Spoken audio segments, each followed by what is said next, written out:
Waga FM, la matinale info.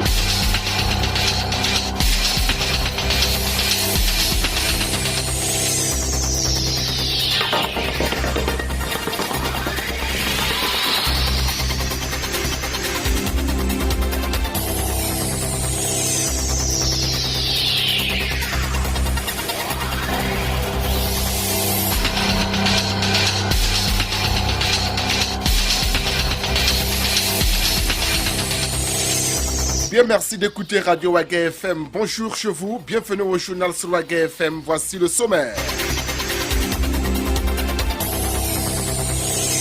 Le Premier ministre du Burkina Faso, Paul Kaba Thiéba, a effectué hier lundi une visite sur le chantier de l'université Ouagadougou. Le point dans ce journal.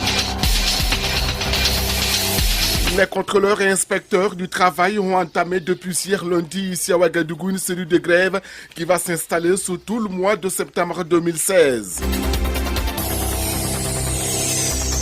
L'opposition politique burkinabé est porteuse d'un projet de conférence nationale des insurgés prévu les 29 et 30 octobre prochains. Notre invité du jour sera le directeur de publication du bimensuel L'Événement, Germain Bioutou Nama. Il viendra décortiquer. Et également, nous reviendrons sur le match de dimanche dernier, match ayant opposé les étalons du Burkina Faso aux zèbres du Botswana. Vous entendrez la réaction du 12e homme. Une fois de plus, bonjour et bienvenue.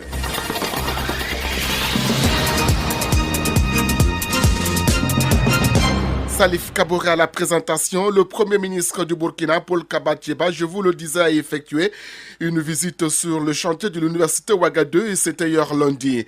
Il est allé pour s'entretenir avec les populations et procéder au relancement des travaux de construction arrêtés depuis 2014. Le point de cette cérémonie avec Aimé Sawadougou est commenté par Franck Aristide Jefa. Aux négociations entreprises entre les autorités politiques et les populations de Sahaba et de Lumbila, les travaux de construction de l'université Ouagadougou ont repris ce lundi 5 septembre. Le Premier ministre Paul Kaba Thiéba, en compagnie de certaines autorités politiques et coutumières de la région, a procédé à la pose de balises, puis de la première pierre pour le lancement des travaux de construction du restaurant universitaire, du centre médical et du complexe amphithéâtre jumelé. Pour le Premier ministre, ce acte consiste à mettre en œuvre le deuxième axe de la politique du gouvernement relatif au capital humain. Paul Kaba Thiéba. S'agissant des capitaux humains, il y a deux volets. Il y a l'aspect santé et l'aspect éducation. Là, ce que vous voyez ici sur le site de l'université de Ouagadougou, ça traduit la volonté du chef de l'État, le président du Faso, son excellence M. Roch Christian Kaboré et de son gouvernement, de mettre en œuvre l'axe numéro 2 du programme, savoir la qualité du facteur humain, notamment la qualité donc de l'éducation. C'est l'œuvre dans laquelle le gouvernement est engagé, c'est vraiment la refondation de l'école burkinabé, en mettant l'accent sur la qualité de l'enseignement et la priorité donnée à l'enseignement, parce que l'enseignement, l'éducation nationale et la formation professionnelle, c'est l'avenir du pays. Le président de l'université Ouagadougou, tout en rassurant les populations que le gouvernement s'engage à apporter des réponses favorables à leurs préoccupations, confirme que tous les moyens sont mis en œuvre pour que l'université Ouagadougou accueille ses premiers étudiants à la rentrée d'octobre 2017. Professeur Stanislas Ouaro. L'idée pour nous, c'est de pouvoir démarrer à la rentrée d'octobre 2017 des activités pédagogiques sur le site, en commençant par exemple par faire venir les petits effectifs, par exemple les masters ou des licences à petits effectifs sur le site à la rentrée d'octobre 2017, en attendant que progressivement les infrastructures prévues se construisent, parce que au-delà des 3 infrastructures qui vont démarrer, dont les constructions démarrent aujourd'hui, il est prévu aussi la construction d'une UFR en sciences et techniques et d'une cité de 1750 lits, ainsi que d'un restaurant universitaire de 800 places dans le paquet donc de financement que nous avons obtenu. La délégation conduite par le Premier ministre était composée entre autres du gouverneur de la région du plateau central, des hauts-commissaires des provinces du Kadiogo et de l'Ubritenga, ainsi que des préfets de Sahaba et de Lumbila. Merci beaucoup Aimé Sawadougou et Franck Aristide Jefa. Les contrôleurs et inspecteurs du travail ont entamé hier lundi une série de grèves sur toute l'étendue du territoire et une grève qui va s'étaler sur tout le mois de septembre 2016. 2016. Par cet acte, ils exigent du gouvernement la satisfaction d'une plateforme revendicative réactualisée en 3 points. Le mot d'ordre est lancé par le syndicat autonome des contrôleurs et inspecteurs du travail, le SYNACIT, qui estime que la grève est très bien suivie sur toute l'étendue du territoire. Explication avec Paul Miki Rwamba. Sont de nouveau en arrêt de travail depuis lundi. Les inspecteurs et contrôleurs de travail des 13 régions du Burkina disent avoir vainement attendu du gouvernement des réponses concrètes à leurs préoccupations. Des préoccupations qui, selon Amidou Belem, secrétaire général du syndicat, s'articulent en 3 points essentiellement. La première raison, c'est la non-adoption du statut pour le corps des inspecteurs et contrôleurs du travail. Pourtant, les conventions 81, 129 et 150 de l'Organisation internationale du travail prévoient que le corps des inspecteurs et contrôleurs du travail ait un statut. Et il faut dire que le Burkina Faso a ratifié toutes ces conventions. Donc, il y a une obligation au Burkina Faso de mettre en œuvre les clauses de ces conventions internationales. Et la deuxième raison, c'est l'exécution de l'arrêté conjoint portant prestation en nature des inspecteurs et contrôleurs du travail adopté depuis 2015. Il faut dire que cet arrêté conjoint connaît d'énormes difficultés dans son exécution parce qu'en 2015, il n'a pas été exécuté entièrement, pas qu'il n'y avait pas d'argent, mais parce que les procédures du marché étaient très longues. Et la raison 3, c'est l'organisation de la conférence des inspecteurs et contrôleurs du travail. Pourquoi cette conférence nationale? Parce que les inspecteurs et contrôleurs du travail doivent appliquer les textes en matière sociale dans tous les pays. Il arrive souvent que nous avons, parce que les textes ne sont pas clairs, une interprétation divergente. Et ce n'est pas intéressant que, selon les régions, on applique telle disposition et qu'on ne le ferait pas ailleurs. Les mêmes revendications ne datent pas d'aujourd'hui. Elles avaient déjà fait l'objet de sit-ins et de grèves depuis l'année dernière. Le syndicat dénonce une fuite en avant du ministre en charge de la fonction publique. Il faut dire que nous avons une mauvaise foi et une irresponsabilité quelque part. Mauvaise foi parce qu'il y a des situations où les politiques font des promesses et veulent jouer avec le temps. Il s'agit de la question du statut parce que chaque fois, le ministre, surtout M. Clément Ouedraogo, dit qu'il va faire telle chose à telle échéance et à l'expiration de cette échéance-là, rien n'est fait. Et il promet encore avec de nouvelles échéances. La grève a débuté ce lundi 5 septembre, court jusqu'à la fin de la semaine, soit le 9 septembre prochain. Et si rien n'est fait, le même mouvement sera reconduit du 19 au 23 septembre, puis du 26 au 30 septembre 2016. Cet arrêt de travail concerne toutes les 13 directions régionales du travail et le syndicat se dit satisfait du niveau de mobilisation de ses membres. Merci Paul. L'association Jeunesse Unie pour l'éradication de l'excision a lancé hier lundi une caravane de lutte contre l'excision dans les régions frontalières du Burkina Faso. Un projet qui a vu le soutien de la première dame du Burkina et le point, c'est avec Serge Ekra de la Force. Cette fois, les régions frontalières du Burkina Faso que l'association Jeunesse Unie pour l'éradication de l'excision compte attaquer. Une activité grand format dont les grandes lignes sont indiquées ici par le coordonnateur de la caravane, Idrissa Konditamdi. Alors, pendant ces 10 jours, nous avons prévu tout un paquet d'activités. Alors, nous avons prévu de parcourir 5 communes, à savoir Koloko dans la province du Kénédougou, Oueleni et Dakoro dans la province de la Léraba, Niangoloko et Mangodara dans la province de la Komoé. Alors, les activités qui sont prévues, il s'agit d'abord dans la matinée d'un atelier de plaidoyer qui va réunir les responsables coutumiers, religieux, politiques et administratifs. Et pendant ce temps, les caravaniers répartis en équipe vont faire le tour de la ville pour des sensibilisations de proximité dans les lieux de rassemblement et dans les concessions. Dans la soirée, nous nous retrouvons pour une animation grand public qui comprend une représentation théâtrale, une projection vidéo et une animation artistique. La première dame a démontré à cette occasion son engagement à lutter contre la pratique de l'excision au Burkina Faso. Soutien total à l'association Sita Kabore.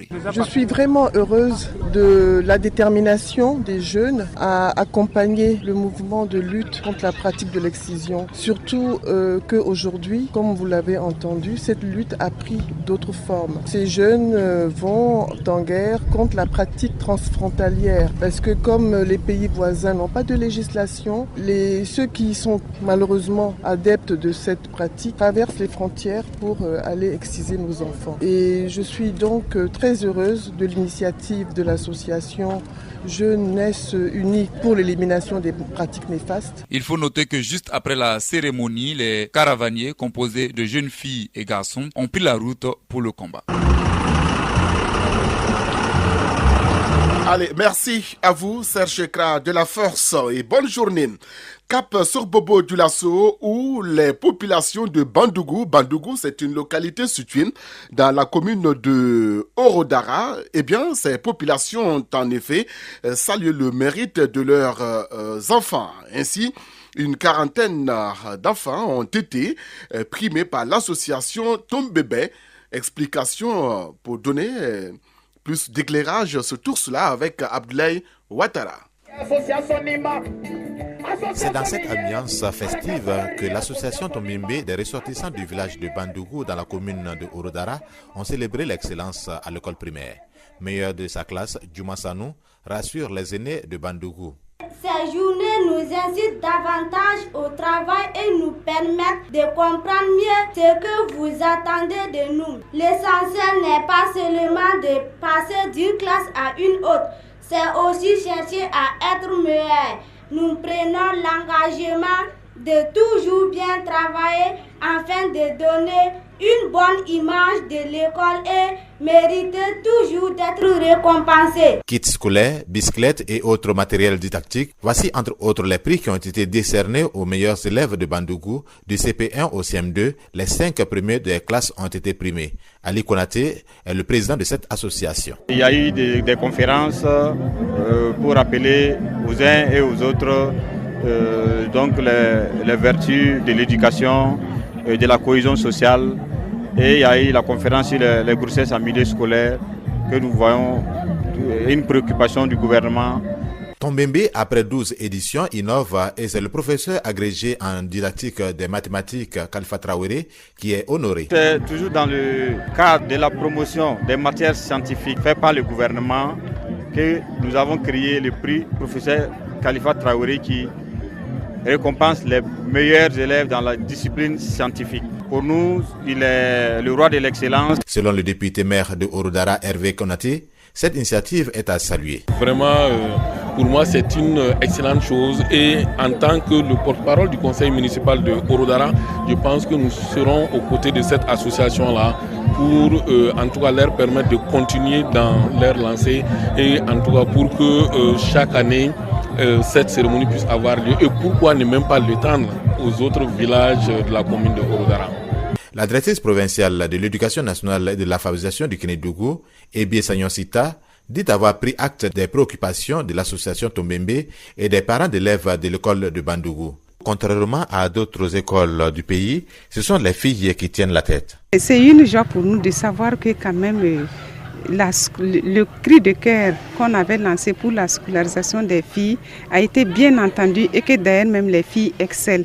Nous félicitons toutes ces filles-là, mais nous encourageons les garçons à faire mieux, à se ressaisir et à emboîter le pas des filles. Le prix professeur Khalifa Traoré est remporté par Traoré Sabarkani de la classe de 6e avec 19,66 de moyenne en mathématiques et 18 de moyenne en SVT. Et Koulibaly Seye Salimata pour la classe de 5e avec 17 de moyenne en mathématiques. Le ministre de l'Éducation nationale de l'alphabétisation, parrain de l'événement empêché, a remis plus de 1300 cahiers de 100 pages et de 48 pages à l'école de Bandougou.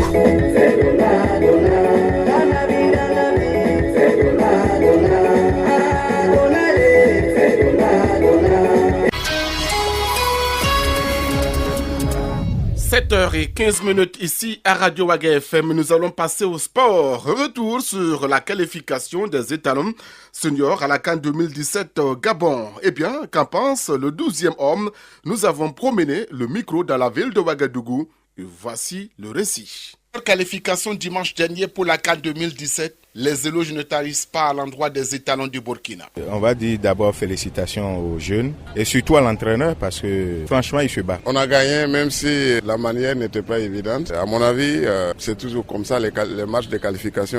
La veille, on a vu les éléphants aussi qui ont bavé. Cela dit, le temps très court pour les préparations de matchs là fait qu'il y a toujours des difficultés à développer des automatismes. Et Paolo Duarte, lui, a reconquis le cœur du peuple burkinabé. Hier, j'ai su que Paolo Duarte c'est un grand homme. Et il faut toujours lui faire confiance pour que l'équipe avance. 2-1, pour y parvenir, la tâche a été si difficile, mais qu'à cela ne tienne. Peut-être en vouloir à l'équipe, mais il faut voir les éléments qui la composent. Il faut toujours travailler parce que, à mon avis, on ne devrait plus être à ces difficultés-là. Si on avait su gérer la promotion de Bertrand Traoré, Rwanda 2013, mais je vois que c'est seul Bertrand qui a une équipe A aujourd'hui. On ne sait pas où sont passés les autres. C'est la difficulté qui a toujours émaillé notre football, le suivi des promotions. Sinon, on a toujours eu de belles promotions au niveau des petites catégories, mais on n'arrive pas à les suivre jusqu'au bout. En équipe A, on ne les retrouve pas. C'est ça qui est dommage. Et laisser tout polémique. Ils ont mouillé le maillot. C'est la victoire qu'on voulait. On a eu la victoire. On va dire merci à Dieu et puis c'est bon. On va plus chercher à décortiquer certaines choses et puis voilà. Bravo et courage à eux. Le football d'aujourd'hui s'est modernisé et peu importe sa beauté. La plus belle femme ne peut donner que ce qu'elle a. Qualifié à la CAN 2017, le plus dur est à venir. Il faut qu'ils se concentrent. C'est la concentration. Au fait, vous avez vu un peu, on a eu 5 absences et on n'a même pas remarqué hier qu'il y a eu des absences. Et les nouveaux ont fait un peu leur preuve, on a vu. Il faut surtout qu'ils se concentrent et puis se communiquer pour que ça aille pour le reste. Dans tous les cas, ça ira. On ne va pas échouer. Je ne suis pas très optimiste parce que, vous savez, la matière, c'est ce qu'on n'a pas. Le potentiel, on l'a pas. On fabrique toujours. Mais par rapport à ce qu'on a vu hier, on sait qu'il y a du travail à effectuer. Si on veut faire plus que de la figuration au Gabon en 2017. Bon, on entend que la prospection continue. C'est vrai que l'échéance est presque arrivée, mais on peut toujours essayer en tout cas de chercher ces oiseaux rares pour étoffer l'équipe. Après donc leur qualification, Paulo Duarte en principe devrait rejoindre le Portugal hier dans la soirée. Ouaga FM, l'invité du journal. Et notre invité du jour, vous le savez, le thème porte sur l'opposition politique burkinabé qui porte un projet de conférence nationale des insurgés. Et cette conférence est prévue les 29 et 30 octobre prochains. Quelle est l'opportunité et la pertinence d'un tel projet? Nous avons en tout cas posé la question au journaliste burkinabé Germain Bitiou Namay qui estime qu'il y a mieux à faire pour les acteurs politiques de l'opposition comme de la majorité. Écoutons le directeur de publication du bimensuel L'événement. Il est l'invité donc du journal et c'est au micro de Paul Miki Rwamba. Germain Bitunama, bonjour. Bonjour. En tant que journaliste et éditorialiste, que pensez-vous de ce projet de conférence nationale des insurgés dont l'opposition politique burkinabé est porteuse? Je crois qu'il faut d'abord lui donner un contenu pour qu'on sache exactement de quoi il s'agit et ensuite définir le format. Parce que les insurgés, on les retrouve un peu partout. Il y en a dans l'opposition, il y en a dans la majorité également. Et puis dire également aussi ce qu'on veut en faire. Mais il y a un problème, parce que quand on parle d'insurgés, il y a une connotation précise qui renvoie à une insurrection. Or, après l'insurrection, il y a quand même eu, s'est passé quelque chose. Il y a eu des élections qui ont confié effectivement la direction du pays à un pouvoir donné, à une équipe donnée, qui est en train de s'employer à appliquer son programme. Alors donc, pour vous, le terme insurgé est dépassé aujourd'hui? Je crois qu'il faudrait que l'on nous dise ce que ça veut dire. Parce que insurgé, effectivement, c'est peut-être pas... Moi, je pense qu'il faudrait peut-être lui substituer un autre terme. S'il s'agit d'un dialogue, des échanges, n'est-ce pas, pour voir ce qu'il y a à faire pour améliorer la gouvernance dans le pays, je pense qu'il y a d'autres concepts beaucoup plus appropriés, qui sont des concepts adaptés, qui en tout cas s'intègrent dans l'ère du temps.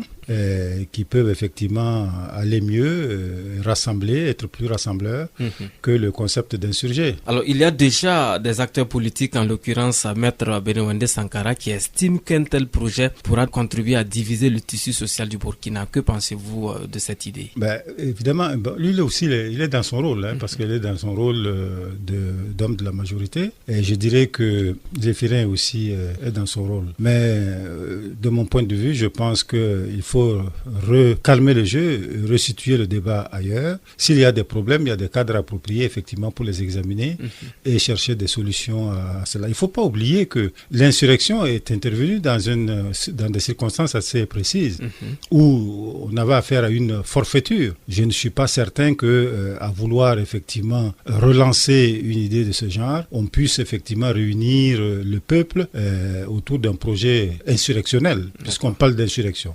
Donc, il y a lieu effectivement de calmer le jeu et de mener une véritable réflexion sereine pour engager le pays, n'est-ce pas, dans une voie, en tout cas, qui puisse apporter la satisfaction aux besoins des populations. Vous l'avez dit tantôt, lorsqu'on parle d'insurgés aujourd'hui, on en trouve aussi bien dans l'opposition que dans la majorité. Alors, une idée d'une conférence nationale des insurgés qui est lancée par un leader de l'opposition, est-ce qu'on peut espérer avoir donc les insurgés au pouvoir à cette conférence, si elle venait avoir lieu? Écoutez, il appartient à ceux qui sont au pouvoir de répondre à la question. Moi, Germain Nama, je ne peux répondre qu'à mon nom personnel. Si j'étais invité à cette conférence, j'irais volontiers parce que c'est dans mon rôle de journaliste d'aller couvrir tout événement de ce genre. Mais bon, comme je vous l'ai dit tantôt, j'aimerais voir comment cette idée va progresser parce qu'elle ne me semble pas du tout appropriée à la circonstance. Dans l'opposition, ils sont de plus en plus nombreux à estimer que l'insurrection populaire des 30 et 31 octobre 2014 a été confisquée par ceux qui sont au pouvoir aujourd'hui. Est-ce que c'est votre avis? D'ailleurs, c'est ce qui justifie cette conférence nationale des insurgés. Est-ce que vous partagez cet avis? Pas du tout. Je crois que s'il y a effectivement des reproches à faire, c'est le peuple qui les a votés. C'est à eux qu'il faut effectivement faire le reproche et dire, bon voilà, désormais il faudrait mieux regarder en face de vous ceux à qui vous avez affaire pour ne pas confier le destin, effectivement, votre destin à des gens effectivement qui ne s'en foutent effectivement de vos préoccupations. Dernière question, Monsieur Nama, si vous avez un appel ou du moins un avis en tout cas donné à Monsieur Zéphirin Diabré, ses camarades de l'opposition, que leur direz-vous par rapport à la tenue éventuelle de cette conférence nationale des insurgés? De façon personnelle, est-ce que vous les encouragerez à tenir une telle conférence? Bon, d'abord, je comprends tout à fait la préoccupation de Zéphirin. De toute façon, il se bat pour exister en tant qu'opposant. Mais je pense qu'il y a beaucoup d'autres choses à faire, aussi bien Zéphirin Diabré que les partis au pouvoir. Vous-même, vous voyez le spectacle politique qui nous est offert aujourd'hui, avec la mise en place des exécutifs communaux, ça montre en fait qu'aucun parti ne maîtrise ses troupes. C'est un peu, j'allais dire, c'est la pagaille dans tous les rangs. Je crois qu'ils ont beaucoup à faire, à donner une éducation politique à leurs partisans et à organiser justement les militants, à faire de la véritable politique citoyenne, c'est-à-dire des militants véritablement convaincus et qui comprennent effectivement les fondamentaux politiques et qui sont capables effectivement de mener des combats politiques de haut vol en quelque sorte. Monsieur Germain Bitou Nama, je vous remercie. Merci. GFM, la matinale info. Et c'est ici que l'on s'arrête pour ce journal. Merci à toutes et à tous de m'avoir suivi.